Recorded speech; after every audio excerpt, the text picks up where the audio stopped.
امام مسلم رحمت اللہ تعالی علیہ آپ نے سیدنا ابو ہریرہ رضی اللہ تعالی عنہ آپ سے روایت کیا کہ پیارے نبی علیہ الصلوۃ والسلام آپ کا فرمان علی شان ہے کہ پنگوڑے کے اندر 3 بچوں نے کلام کیا، اور بھی 2 بچے ہیں جو بھی احباب پاکستان سے، انڈیا سے یا بنگلہ دیش سے یہ ویڈیو دیکھتے ہیں، کوئی یہ مجھے ضرور بتائے گا کہ وہ کون سے 2 بچے ہیں، اور وہ انشاءاللہ وہ بھی ویڈیو بنائی جائے گی، اور بھی 2 ہوں گے۔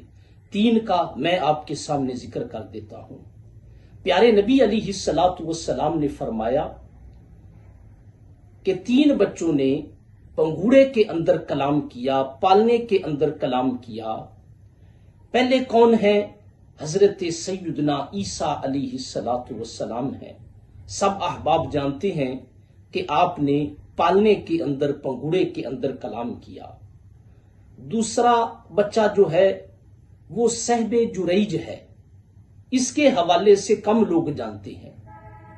جریج بنی اسرائیل کا بڑا عبادت گزار شخص تھا، اور اسی عبادت کی نیت سے دنیا سے منقطع ہو کے اس نے علیحدہ ہی اپنا ایک معبد بنایا اور اس میں اپنے رب کی عبادت کرتا تھا۔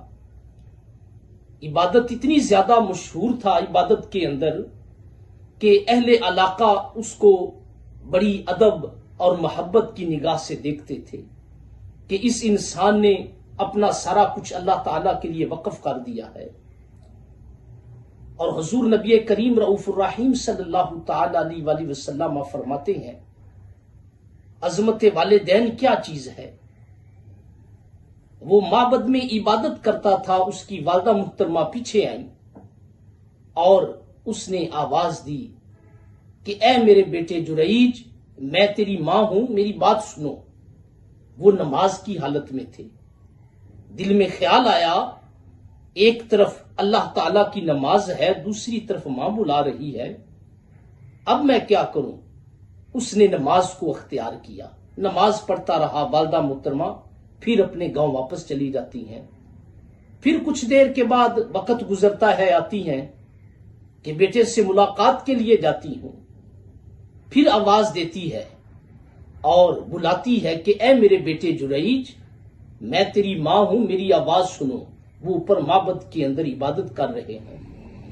جب عبادت کر رہے ہیں تو دل میں خیال آیا ہے کہ اب میں نماز چھوڑ دوں یا اپنی والدہ محترمہ کا کہنا مانوں یا اپنی نماز کو جاری رکھوں۔ دل میں یہ خیال پیدا ہوتا ہے۔ آخر کار جریج اپنی نماز کو ہی پڑھتے رہتے ہیں، اور والدہ محترمہ جو ہے اسی طرح واپس چلی جاتی ہیں۔ پھر ایسا واقعہ ہوتا ہے کہ والدہ محترمہ جب آواز دیتی ہیں تو وہ نہیں آتے، نماز کو ہی اختیار کرتے ہیں، تو اس کی والدہ محترمہ کی زبان سے نکلتا ہے کہ یا اللہ، جریج کو اس وقت تک موت نہ دینا جب تک یہ بدکار عورتوں کا منہ نہ دیکھ لے۔ پیارے نبی علیہ الصلوۃ والسلام نے فرمایا کہ اگر ان کی والدہ محترمہ ان کی زبان سے یہ نکل جاتا کہ اے اللہ، جریج کو فتنہ کے اندر مبتلا کر دے، تو وہ فتنہ کے اندر مبتلا ہو جاتے۔ آخر کار وقت گزر گیا۔ اس علاقے کے اندر بڑی ایک حسین و جمیل طوائف تھی، تو لوگوں نے جب اس کی عبادت کا ذکر کیا جریج کی، تو اس عورت نے کہا کہ وہ عبادت گزار اتنا ہے، چلو دیکھتی ہوں کہ اس کی عبادت کتنی قبول ہوئی، کتنا وہ عبادت گزار ہے، اس کو میں ابھی سیدھا کر لیتی ہوں۔ آخر کار وہ عورت حسین و جمیل تھی، بناؤ سنگار کر کے معبد کی طرف آتی ہے۔ جب معبد کی طرف آتی ہے، جریج کے ہاں، وہاں بڑا خلل ڈالنے کی کوشش کرتی ہے، بڑی اپنی بات منوانے کی کوشش کرتی ہے، لیکن اس کی بات نہیں بنتی۔ آخر کار اسی معبد کے اندر ایک چرواہا رہتا تھا جو وہاں پر بھیڑیں اور دمبے چرایا کرتا تھا۔ جب وہاں وہ عورت جاتی ہے، ادھر اس کی بات بن جاتی ہے۔ آپس کے اندر دونوں بے حیائی کا معاملہ کرتے ہیں، بدفعلی کرتے ہیں، اور وہ عورت چلی جاتی ہے۔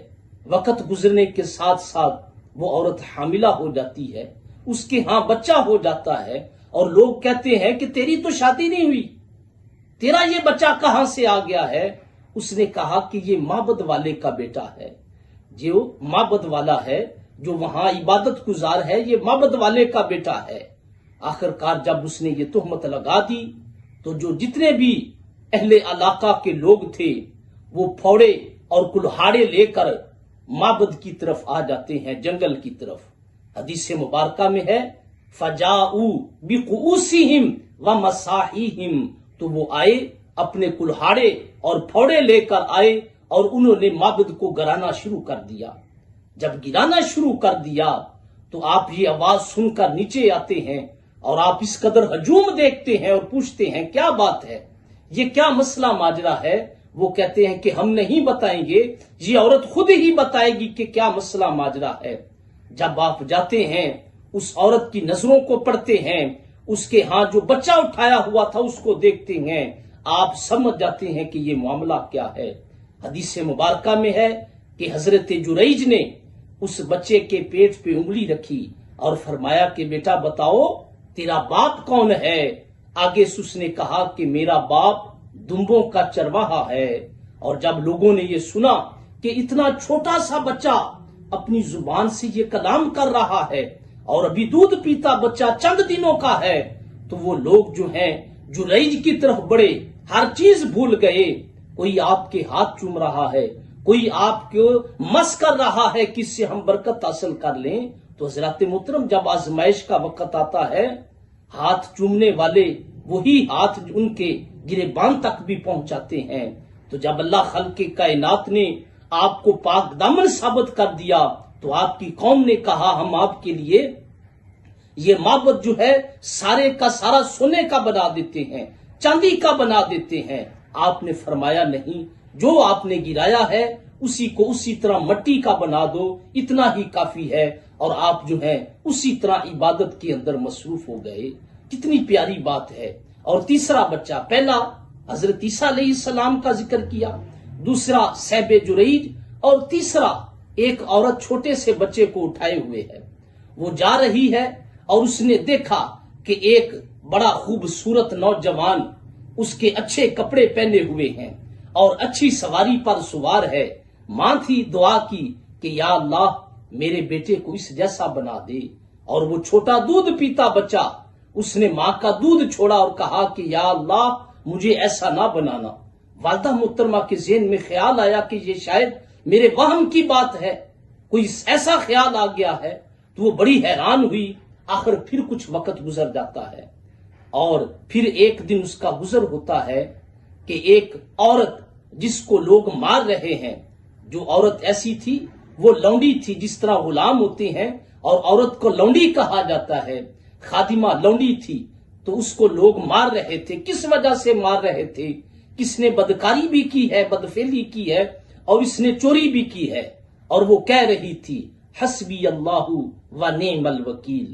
سبحان اللہ، یہ کتنا پیارا جملہ ہے۔ اللہ خالق کائنات نے حدیث مبارکہ میں، قرآن پاک میں ایسا جملے ہمیں بھی عطا فرمائے ہیں۔ تو وہ بنی اسرائیل کی عورت جو متقی اور پرہیزگار تھی، وہ کہہ رہی تھی حسبی اللہ و نعم الوکیل، میرے لیے میرا اللہ کافی ہے، اور وہ بڑا اچھا کار ساز ہے۔ اور اس عورت نے جب اس کو دیکھا جو بچے کی ماں تھی اور کہا کہ یا اللہ میرے بچے کو اس جیسا نہ بنانا، تو بچے نے کہا یا اللہ مجھے اس جیسا بنا دے۔ تو پھر حضرات محترم ماں اور بیٹے کے درمیان مناظرہ ہوتا ہے۔ وہ چھوٹا سا بچہ جو ابھی دودھ پیتا بچہ ہے، چند دنوں کا بچہ ہے، اس کا ماں کے ساتھ مناظرہ ہوا۔ ماں نے کہا اے سر منڈے، یعنی ابھی اس بچے کے بال ہی نہیں آئے تھے سر پہ، ایک شخص اچھی حیثیت کا گزرا اور میں نے کہا اے اللہ میرے بیٹے کو اس جیسا بنا دے، تو نے کہا اے اللہ مجھے اس کی مثل نہ بنا، اور اس لونڈی کو لوگ مار رہے تھے اور کہہ رہے تھے کہ تو نے بدکاری کی ہے، تو نے چوری کی ہے، سو میں نے کہا اے اللہ میرے بیٹے کو اس طرح نہ کرنا، تو نے کہا اے اللہ مجھے اس کی طرح بنا دے۔ بچے نے کہا اے والدہ محترمہ، وہ شخص جو اچھی سواری پر سوار تھا، اچھے کپڑے پہنے ہوئے تھے، وہ ظالم آدمی تھا، تو نے دعا کی اے اللہ مجھ کو اس کی جیسا بنا دے۔ تو میں نے کہا یا اللہ مجھے اس جیسا نہ بنا، اور جس طرح وہ لوگ اس لونڈی کو مار رہے تھے اور وہ لونڈی کو اوپر بہتان لگا رہے تھے، اور تم نے دعا کی ہے میری والدہ محترمہ کہ اللہ میرے بیٹے کو اس جیسا نہ بنا، تو میں نے کہا اے اللہ مجھے اس جیسا بنا، اس لیے کہ اس خادمہ نے، اس لونڈی نے کوئی گناہ نہیں کیا تھا، کوئی چوری نہیں کی تھی، لوگ اس کے اوپر بہتان لگا کر اسے کمزور سمجھ کر اسے سزا بھی دے رہے تھے اور اسے گھر سے نکال بھی رہے تھے، اور میں نے اپنے رب سے دعا کی اللہم اجعلنی مثلہا، اے اللہ مجھے اس کی مثل بنا، مجھے ظالموں میں نہیں بلکہ مظلوموں کے اندر بنا۔ اللہ خالق کائنات ہم سب کو والدین کا ادب و احترام کرنے کی توفیق عطا فرمائے۔ وما علینا الا البلاغ المبین۔